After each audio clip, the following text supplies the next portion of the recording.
Magandang araw mga ka-DIY, mayroon tayong kalikutin ngayon, isa itong airpot mga ka-DIY. Ayaw nang gumagana kaya tingnan natin. Kaya ito may wire mga ka-DIY. Try nating isaksak kung para makita natin kung anong dahilan nito ayaw nang gumagana. Wala nang tubig to. Saksak muna natin. Okay. Ito ang saksak natin. Ito na yung jack niya. Ano kaya ang problema nito mga ka-DIY, ayaw gumagana. Saksakan natin.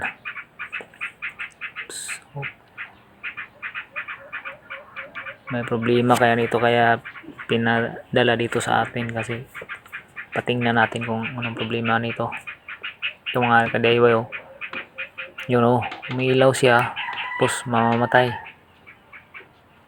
O yun. Pag ginagalaw mo, yun oh, umiilaw. Ilaw oh. Lang may loose contact yata siguro to. Kaya kailangan natin itong buksan para malalaman natin kung may sira ba. Yung may thermostat kasi to. Tingnan natin yung thermostat nito mga ka-DIY o check natin. Gamitan natin ng tester mga ka-DIY para siguradong malalaman natin kung okay pa ba yung thermostat, kung ano bang problema nito, loose contact, kung wire ba naputol. Buksan muna natin to mga ka-DIY oh.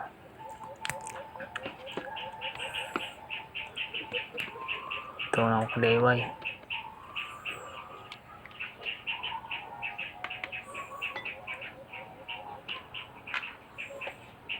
Yun na, sana natin to.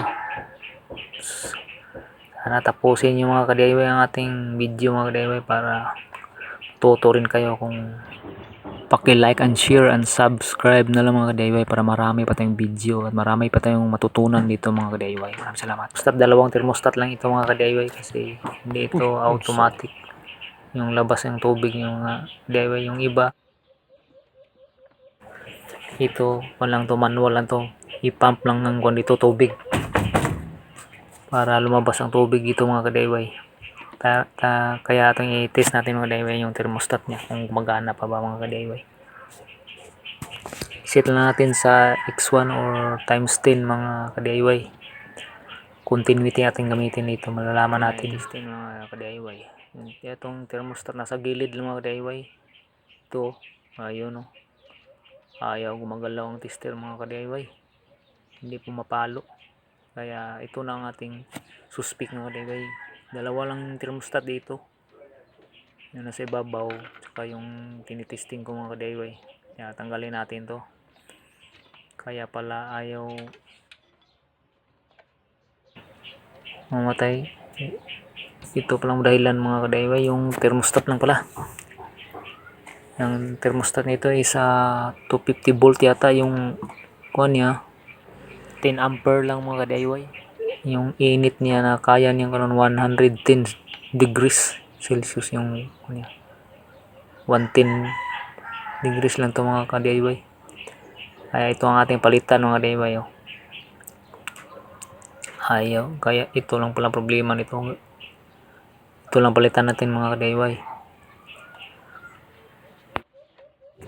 Kaya yun lang mga ka-DIY ang ito, check natin itong dito sa ibabaw mga ka-DIY oh. Okay kayo, gumagana itong dito sa ibabaw na thermostat mga ka-DIY. Yung sa ilalim pala ito, check natin itong heater niya mga ka-DIY. Okay pa naman mga ka-DIY, okay pa yung heater niya mga ka-DIY. Ang sira lang nito yung thermostat lang talaga. Itong problema niya nito kasi yun ang pag walang umiinit siya, pag di yun mga ka-DIY, ayaw talaga umiinit, ayaw talaga mag-function pag walang thermostat mga ka-DIY yung nagdadala. Pero umiinit mga ka-DIY. Mga ka-DIY oh, check natin. Kaya pala pag maalog umilaw siya, loose contact na tong mga ka-DIY. Thermostat na ito gumagana na naman pag nahulog. Kanina nahulog eh. Pumapalo na naman. Pero kailangan itong palitan mga ka-DIY. Okay mga ka-DIY, yun lang mga ka-DIY. Yun lang sira. Maraming salamat sa panonood mga ka-DIY.